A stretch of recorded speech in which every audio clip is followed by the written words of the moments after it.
Picture this. It's October 1066. William the Conqueror's ships have just beached on the Sussex coast, the Norman invasion poised to rewrite England's future. But before he marches towards Hastings, before he crushes Harold Godwinson and seizes the throne, William faces a chilling, almost superstitious ritual. According to fragments preserved in Icelandic sagas, the Duke doesn't dread the living Saxon army as much as he fears the wrath of a long-dead Viking. He commands his men to hunt down an ancient, unmarked burial mound overlooking the waves. They dig furiously, cracking open the earth until they unearth the preserved remains of a fearsome warlord dead for nearly 2 centuries.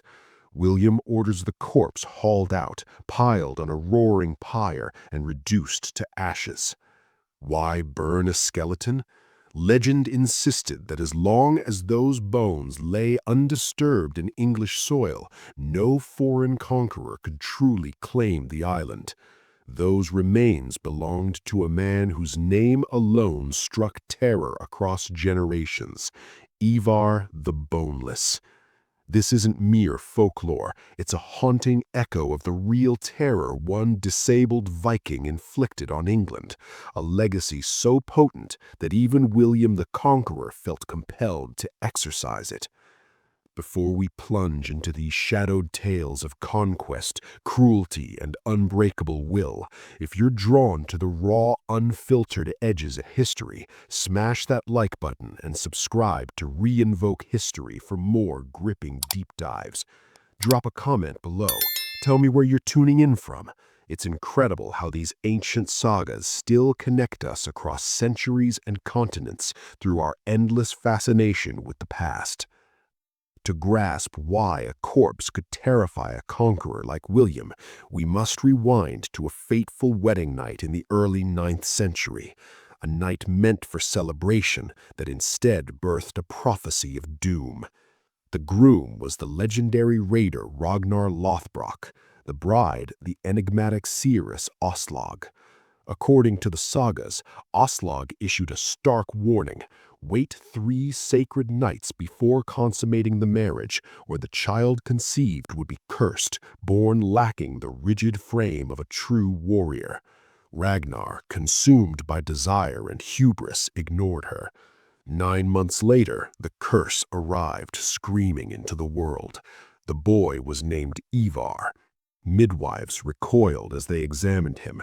His legs were malformed, soft cartilage where bones should have been, fragile and twisted.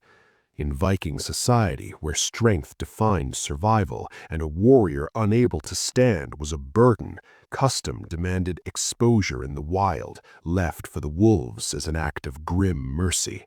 Yet Ivar lived. Defying tradition, his parents spared him. Why? Perhaps his piercing gaze revealed a mind too sharp to extinguish, or perhaps even then his refusal to fade hinted at the ruthless will that would define him. Modern science offers a name for what plagued him: osteogenesis imperfecta, brittle bone disease, a genetic flaw that leaves skeletons glass-fragile, eyes sometimes eerily blue-tinged, and every day laced with searing pain. Picture childhood in a world that idolized Thor's hammer and the clash of axes, while your own frame shatters under a mere fall or careless grip. Play became peril. Roughhousing with brothers could mean death. Yet Ivar didn't merely endure, he adapted, excelled. If he couldn't claim physical dominance, he'd seize mental supremacy. If respect wouldn't come from his fists, it would come from fear so profound that warriors carried him into battle like a living oracle of war. The Boneless wasn't mockery. By the time England trembled before him, it was a title etched in dread. Ivar wasn't raised alone. He grew amid titans, Ragnar's sons, Bjorn Ironside, the near-invulnerable powerhouse destined for Mediterranean raids, Ubba, the axe-wielding berserker, Hvitserk and Sigurd, Snake in the Eye, each forged for slaughter. In any other clan, the crippled brother would have been sidelined, pitied, forgotten by the hearth while the able-bodied sailed. But the sagas reveal something unsettling. Their brothers deferred to him. Bjorn, who could snap bones like twigs, followed Ivar's counsel. Why? Viking leadership prized not just brawn, but cunning, sleight, the art of outthinking foes. While his siblings honed blades, Ivar mastered strategy. Board games like Nefertafel taught him sacrifice and foresight. He became the family's unseen hand, wielding brothers as weapons. Historical hints suggest he built upper body power and bow skill, tools that demanded no footwork. But his deadliest asset was his mind, a voice that could ignite fury, manipulate loyalties, or break wills before steel ever touched flesh. Chronic pain may have sharpened that edge, eroding empathy, fueling resentment toward the able-bodied. Some historians argue his legendary sadism was projection, making the world taste his constant agony. Raids on France and Ireland were warm-ups.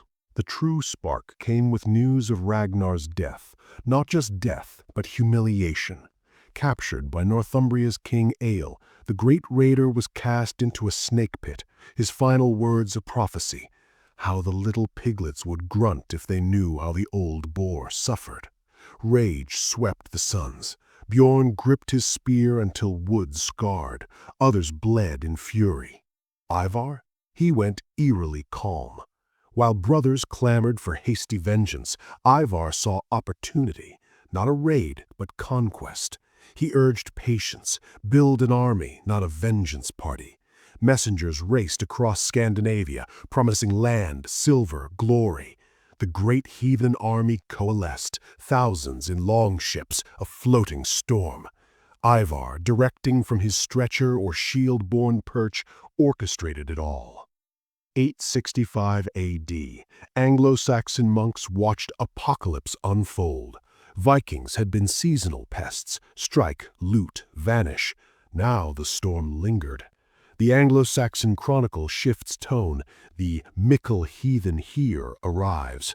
Not dozens, but thousands, led by the cripple whose mind outmatched any able-bodied king. Ivar's genius shone immediately. Rather than charge Northumbria in blind rage, he landed south in East Anglia. King Edmund, terrified by black-sailed horizons, faced unprecedented demands, not just tribute, but horses. Vikings were seafarers and foot soldiers. Ivar envisioned mobility on land. Edmund complied, believing he bought peace.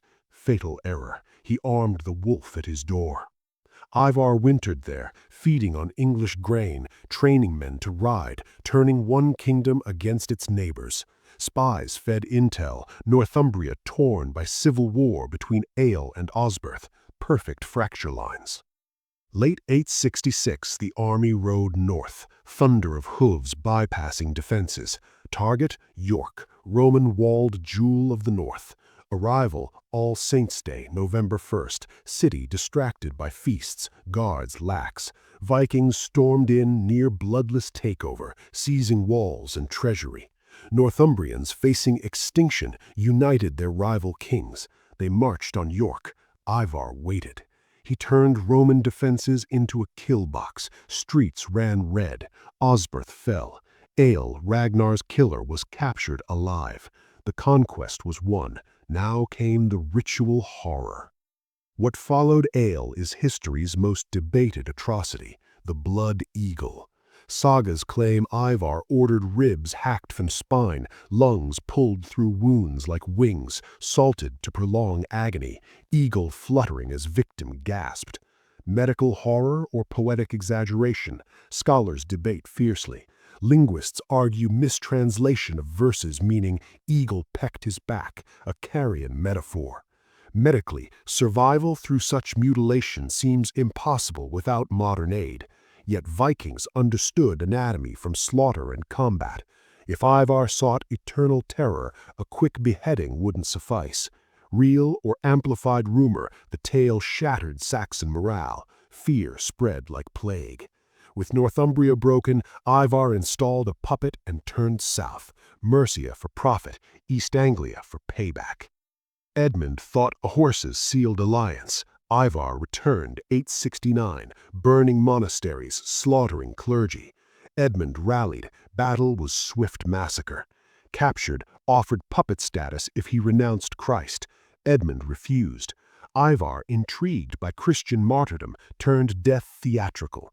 Tied to tree, archers pierced non-vitals, arms, legs, torso, until he bristled like a hedgehog, bloodied but breathing, calling on Jesus. Enraged by unyielding faith, Ivar ordered decapitation, head flung into thorns for denied burial. Legend, followers found it guarded by a wolf, Odin's beast over Christ's saint. Edmund became martyr. Ivar proved no god intervened. At peak power, Ivar vanished from English records. Why abandon near total conquest? He shifted boards to Dublin, dark heart of Viking trade. Annals name Imar, consensus same man. Reuniting with Olaf the White, he forged Irish sea dominion. England was vengeance, Ireland empire. Dublin thrived as slave hub, currency, captives. 870, siege of Strathclyde's Dumbarton Rock, impregnable volcanic fortress. Ivar didn't storm, he strangled. 4-month blockade cut water. Surrender yielded thousands enslaved, ships groaning with human cargo.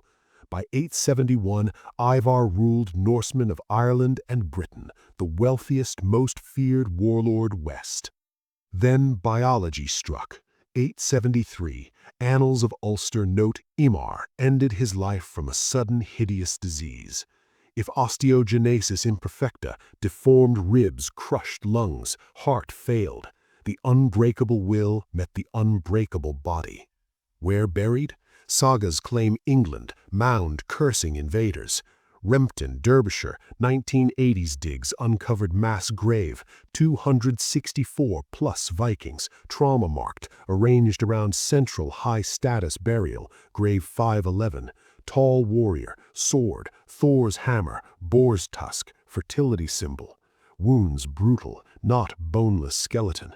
Debate rages. Was boneless mistranslation, hated, impotent, flexible via Ehlers-Danlos hypermobility? Or saga exaggeration? Some argue body moved from Dublin. Uncertainty lingers, but Rempton's reverence screams, this man commanded devotion beyond death. Ivar's fall fractured the army. Halfdan settled Northumbria, ploughed, integrated. Guthrum pushed Wessex. Alfred the Great, fleeing to marshes, reformed. Navy, standing force, burrs. Eddington, 878, Alfred crushed Guthrum, baptized him. Danelaw divided England. Ivar's lines endured. Ironically, shattering kingdoms forged unity. Without Ivar's fire, no Alfred, no England. Why boneless? Sagas curse from rushed conception, cartilage legs. Medicine, osteogenesis imperfecta, brittle bones, blue sclera. Alternatives, Ehlers-Danlos hypermobility, impotence, hated mistranslation. He was carried on shields, immobile yet dominant. Disability reframed, kings sit, he never stood, yet made empires kneel. Ivar endures. In DNA, place names, Danelaw divide, shows like Vikings. Monster or genius? Survivor who turned curse to conquest. Backbone more than any foe. If you've stayed till the end, you're a true history hunter. Verify your subscription to Reinvoke History. It keeps these shadows alive. Comment, Blood Eagle, fact or fiction? See you in the next dive.